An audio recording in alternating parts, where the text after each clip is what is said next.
The story begins with a vast empire that stretched across many regions, linking lands that had once been separate into a single, powerful system. It was not built slowly over generations, but formed rapidly through a series of campaigns that connected distant territories under one structure. For a brief moment in time, this system held together, supported by strong leadership, constant movement, and a shared experience of expansion. But systems built quickly often face a different kind of challenge once the movement stops. Holding together such a wide and diverse collection of lands requires more than momentum.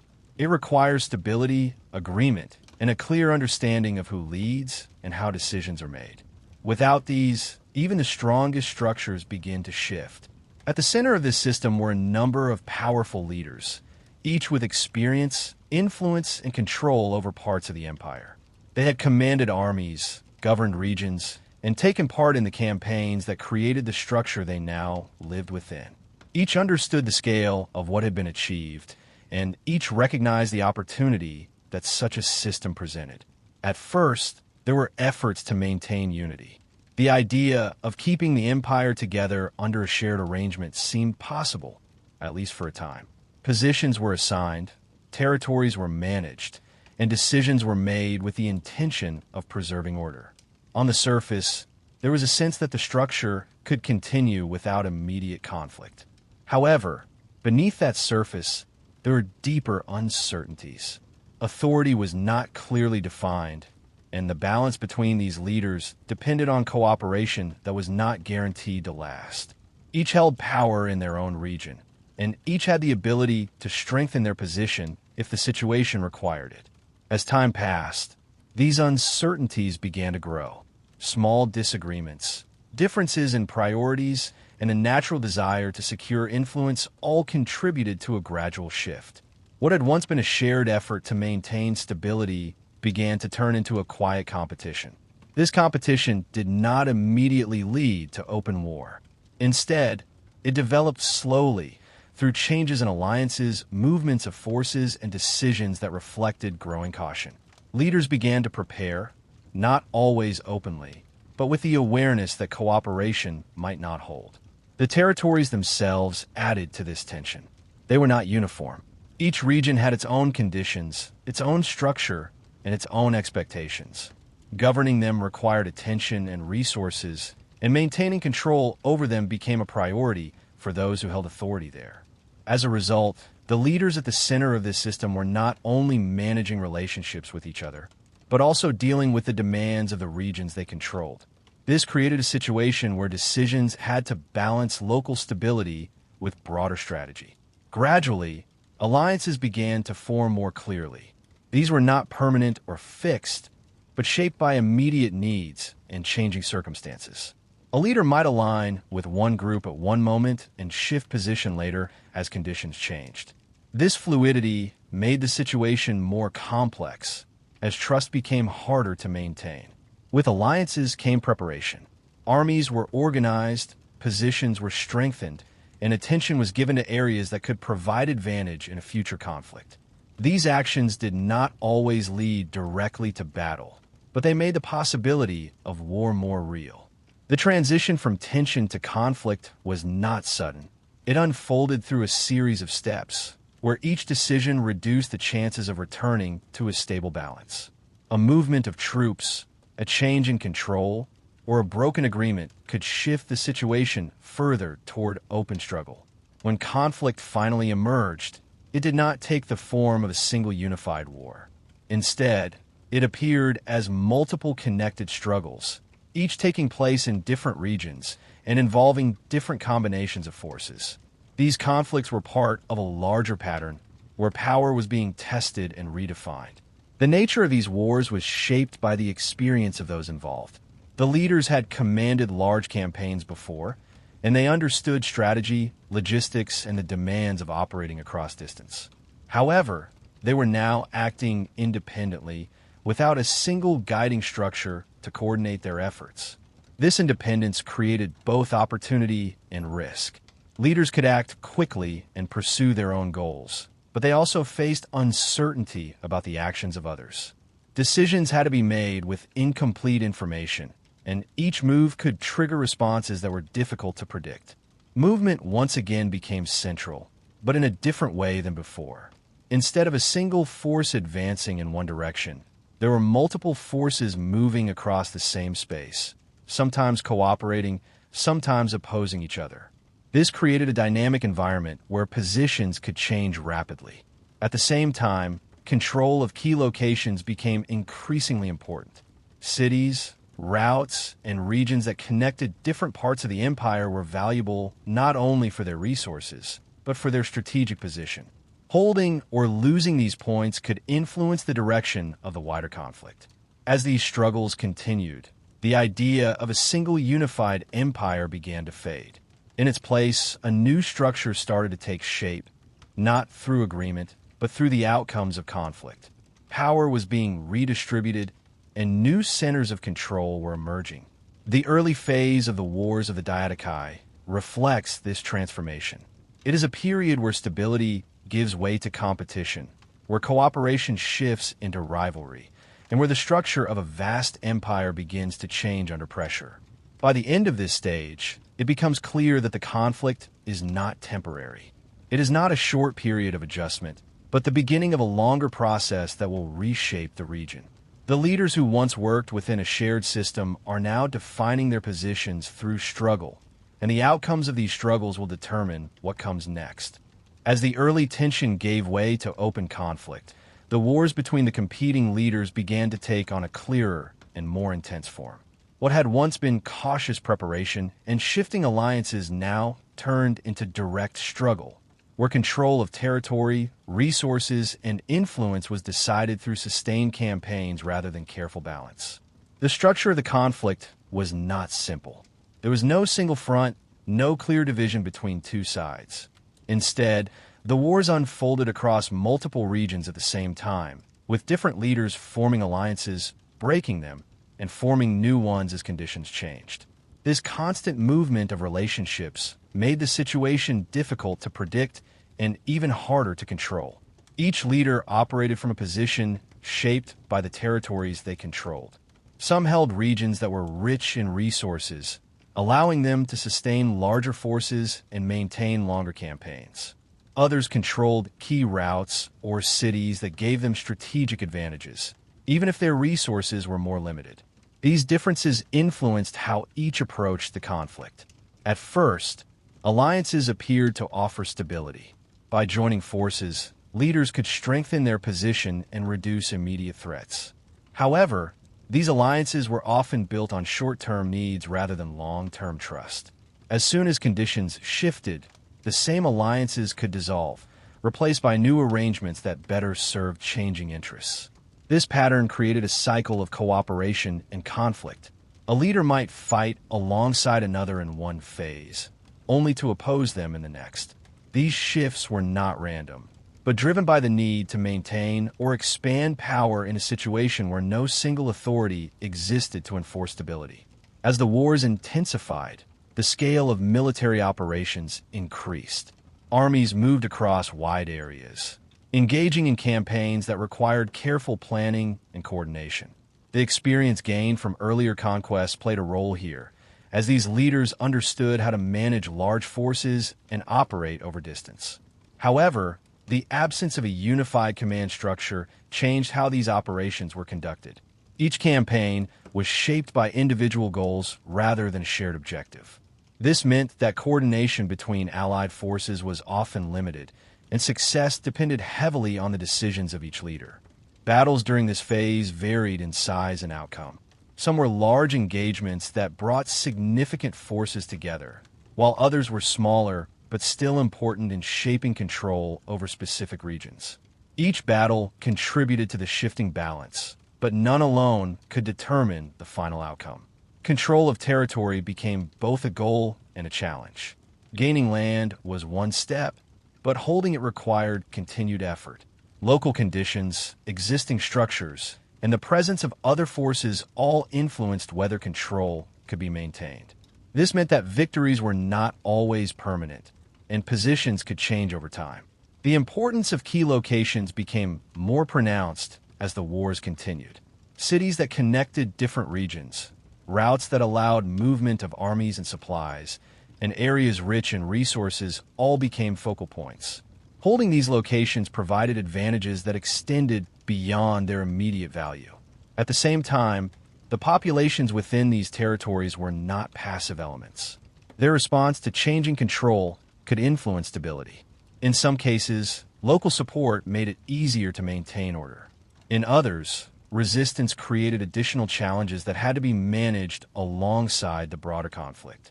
As alliances shifted and battles continued, larger power blocks began to form. These were not fixed or permanent, but they represented a temporary balance where certain leaders aligned their efforts more closely. These groupings created periods where the conflict appeared more structured, even if that structure did not last. Within these blocks, coordination improved compared to earlier phases, but it was still limited by individual interests. Leaders worked together when it benefited them, but remained aware that their partners could become rivals under different circumstances. This awareness influenced decisions, often leading to cautious cooperation. The wars also began to show patterns of repetition. Gains were made, challenged, and sometimes reversed. Territories changed hands, alliances shifted, and strategies were adjusted. This cycle created a prolonged conflict where progress was measured not by a single advance, but by the ability to sustain position over time. As the scale of the wars grew, so did the demands on those involved. Maintaining armies, securing resources, and managing territories required constant effort. The longer the conflict continued, the more these demands shaped what was possible. Strength was not only about winning battles, but about enduring the conditions of a long struggle. Over time, certain leaders began to stand out more clearly. Their ability to maintain control, adapt to changing conditions, and navigate the shifting network of alliances allowed them to strengthen their position. This did not eliminate competition, but it began to create a clearer structure within the broader conflict. The balance of power during this phase was not stable, but it was becoming more defined. Instead of many equally positioned leaders, the conflict started to show a smaller number of dominant figures, each controlling significant territories and resources. These figures would play a central role in shaping the next stage of the wars. As this phase came to a close, the nature of the conflict had fully transformed. What began as a struggle to maintain a unified system had become a series of interconnected wars that were redefining the structure of the region. The idea of restoring the original unity had largely disappeared, replaced by the reality of competing centers of power. The wars of the Diadochi were no longer about preserving what had been created. They were about determining what would replace it. The shifting alliances, the repeated campaigns, and the gradual formation of power blocks all pointed toward a future where new structures would emerge from the outcome of these struggles. As the wars continued across the vast territories once connected under a single system, the constant motion of armies, the shifting of alliances, and the repeated cycles of conflict began to produce a deeper and more lasting transformation.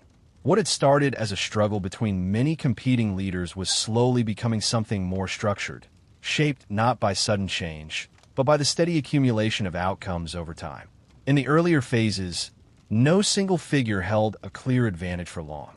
Power moved quickly from one leader to another, depending on alliances, timing, and the results of individual campaigns.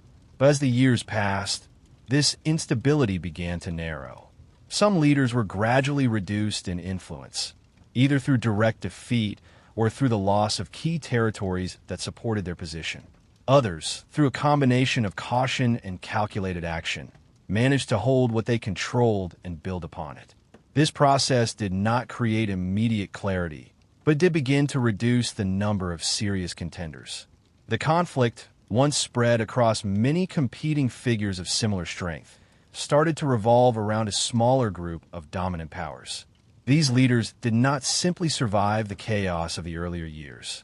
They adapted to it, learning how to operate within a system where alliances were temporary and certainty was rare.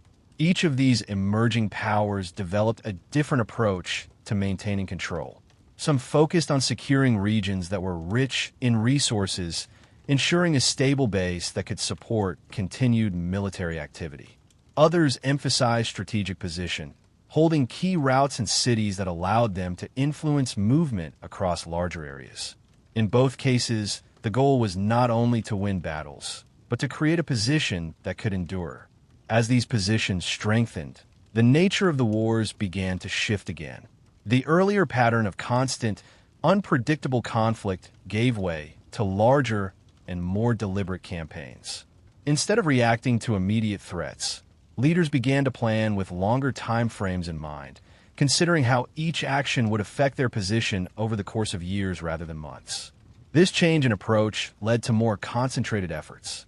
Armies were gathered for specific objectives, and movements were coordinated with greater attention to timing and outcome. While alliances still played a role, they were now formed with clearer intentions, often aimed at countering a specific rival whose growing strength could not be ignored. These alliances, however, remained unstable. Even as they became more structured, they were still shaped by the same underlying reality that had defined the conflict from the beginning. No leader fully trusted another, and every agreement carried the possibility of change. This meant that even the most carefully planned cooperation could shift if conditions altered. At the same time, the territories under control of these leaders were becoming more stable internally. Systems of administration began to take shape, allowing regions to function with greater consistency. This stability provided a foundation that supported continued campaigns, as resources could be gathered and directed more efficiently. The combination of stronger internal control and more focused external action gave the dominant leaders a significant advantage over those who had not adapted in the same way. It allowed them to maintain pressure over longer periods and to recover more effectively from setbacks.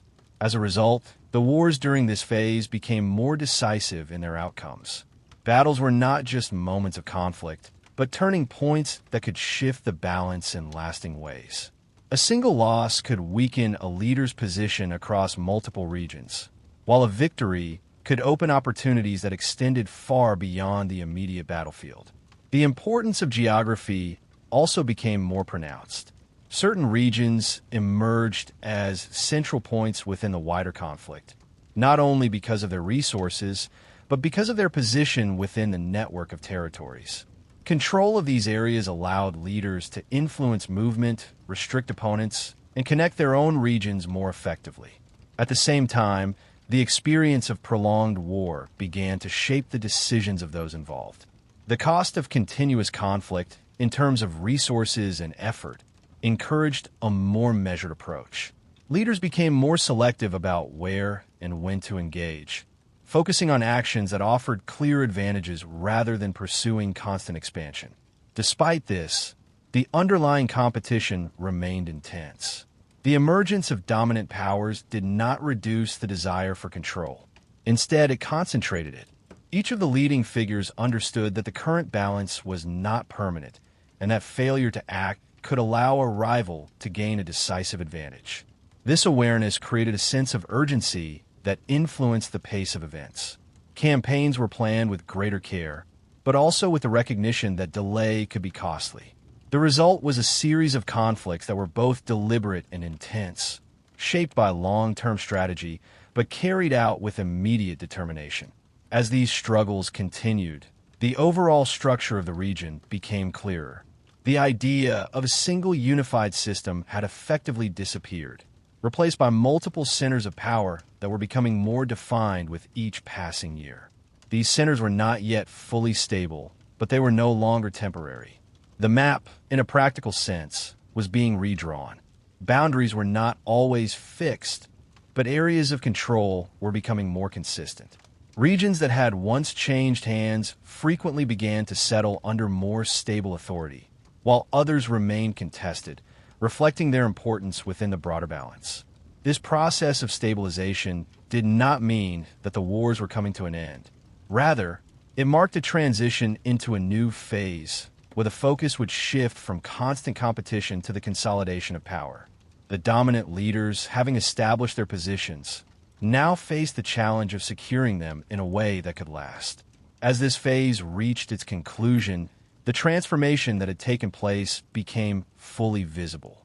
The chaos of the early years had given way to a more structured and defined system. The number of major players had decreased, but their power had increased, creating a balance that was both more stable and more intense. The Wars of the Diadochi, which had begun as a struggle to manage a vast and uncertain inheritance, had now evolved into a contest between a smaller number of powerful figures, each shaping the future of the region through their actions. The next stage would determine how these emerging powers would solidify their control and what kind of world would take form from the long years of conflict. As the wars moved beyond a long period of shifting alliances and constant uncertainty, they entered a stage where the outcomes of earlier struggles began to settle into a more defined structure. The number of dominant leaders had already narrowed, and the territories under their control had become more stable. What remained was not the question of who would emerge, but how firmly each could secure their position in a system that was still shaped by conflict. The focus during this phase shifted toward consolidation. The years of continuous warfare had shown that gaining territory was only part of the challenge. Holding it, organizing it, and ensuring that it could support future stability required sustained effort. This meant that military campaigns were now closely tied to administrative decisions, each influencing the other. The leading figures approached this task in different ways, depending on the regions they controlled and the resources available to them. Some prioritized strengthening internal systems, ensuring that their territories could function with greater independence and resilience. Others continued to push outward, seeking to expand their influence while their position remained strong. These different approaches created a dynamic balance. Expansion brought opportunity, but also risk, as it stretched resources and required attention across wider areas. Consolidation provided stability, but could allow rivals to grow stronger if not matched by action. Each leader had to navigate this balance carefully, adjusting their strategy as conditions changed. The wars during this phase were fewer in number compared to earlier years, but they were more significant in their impact. Large-scale confrontations between the remaining powers had the potential to shift the balance in lasting ways. These were not battles fought for immediate gain alone, but for long-term position. Preparation for these conflicts reflected their importance. Armies were organized with greater care, supply lines were secured, and alliances were formed with specific objectives in mind. The experience gained over years of warfare allowed these preparations to be more effective, even as uncertainty remained. When these conflicts took place, they carried a sense of finality that had been absent in earlier phases. The outcome of a single engagement could influence control over entire regions, altering the structure that had been slowly forming. Victory strengthened not only territory, but also the perception of power, while defeat could weaken both position and confidence. At the same time, the internal stability of each territory continued to play a critical role. Regions that were well organized and supported could sustain prolonged effort, while those that remained unstable created vulnerabilities. This meant that the wars were not fought only on battlefields, but also through the ability to maintain order and cohesion behind the lines. The populations within these territories became increasingly important in this context. Their acceptance or resistance could influence how effectively a region could be controlled. Leaders who managed to integrate local systems and maintain stability found it easier to sustain their position, while those who relied only on force faced ongoing challenges. As consolidation progressed, the boundaries between different spheres of influence became more visible. These boundaries were not always formal, but they reflected a growing recognition of where each leader held authority. Crossing these boundaries often led to conflict, reinforcing their importance. The alliances that still existed during this phase were more focused and more temporary than before. They were often formed to address specific threats or opportunities, rather than to create lasting partnerships. This reflected the understanding that the final balance would be determined by direct competition rather than long-term cooperation. Despite this, there were moments where coordination between leaders influenced the outcome of larger struggles. These moments showed that even in a competitive environment, shared interests could lead to temporary alignment. However, such alignments rarely lasted beyond their immediate purpose. As the years of conflict continued to shape the region, the overall structure became clearer. The idea of a fragmented and unstable system gave way to one where a small number of powerful states controlled large and defined territories. These states were not yet fully secure, but they represented a significant shift from the chaos of the earlier years. The leaders at the center of this transformation were no longer simply commanders in a series of wars. They were rulers of emerging systems, responsible not only for military success, but for the long-term stability of their territories. This change in role influenced their decisions, encouraging a broader perspective on what needed to be achieved. The wars of this phase, while still intense, were now part of a process that was moving toward resolution. Each conflict contributed to the shaping of a new order, where power would be distributed among a smaller number of established centers. The outcome was not yet fully determined, but the direction was increasingly clear. As this stage approached its conclusion, the balance between the dominant leaders had become more stable, even as competition remained. The constant shifts of the early years had given way to a more structured rivalry, where each side understood the position of the others and acted accordingly.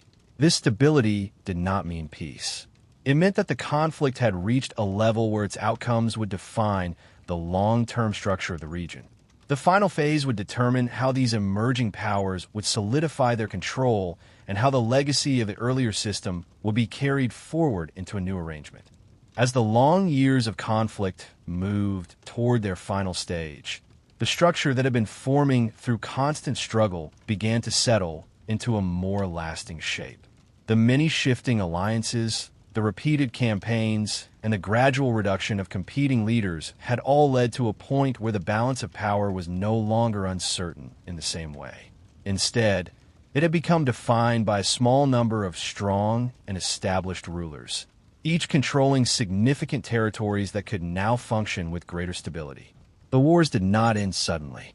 There was no single moment where all conflict stopped at once. Rather, the intensity of the struggle began to decrease as the remaining powers recognized the limits of further expansion and the cost of continued warfare. The effort required to maintain large-scale campaigns across such vast areas had been immense, and over time, the focus shifted from constant competition to securing what had already been gained. This shift toward stability did not mean that rivalries disappeared.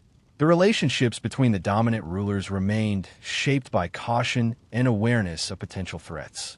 However, the nature of these relationships changed. Instead of continuous open conflict, there was a greater emphasis on maintaining balance, managing borders, and ensuring that each state could operate without constant disruption. The territories themselves had also changed during the years of war. What had once been part of a single, connected system had now become distinct regions, each with its own center of power. These regions developed their own structures, influenced both by the earlier unified system and by the needs of local governance. This combination created new forms of organization that reflected both continuity and change. As these emerging states became more stable, their rulers focused on strengthening internal systems. Administration, resource management, and communication were all developed further, allowing these territories to function more independently. The experience gained during the years of conflict provided a foundation for this process, as leaders applied what they had learned in a new context. The formation of these states marked a significant transformation. The goal was no longer to recreate a single empire, but to establish multiple centers of power that could endure over time. Each state represented a balance between military strength and administrative stability, shaped by the conditions of the regions it controlled. At the same time, the connections between these states did not disappear. Trade, communication, and cultural exchange continued across their boundaries, creating a network that linked them even as they remained separate. This network carried forward elements of the earlier system, allowing the effects of the past to influence the present. The legacy of the wars can be seen in this new structure. The conflict had not only determined who held power, but also how that power would be organized.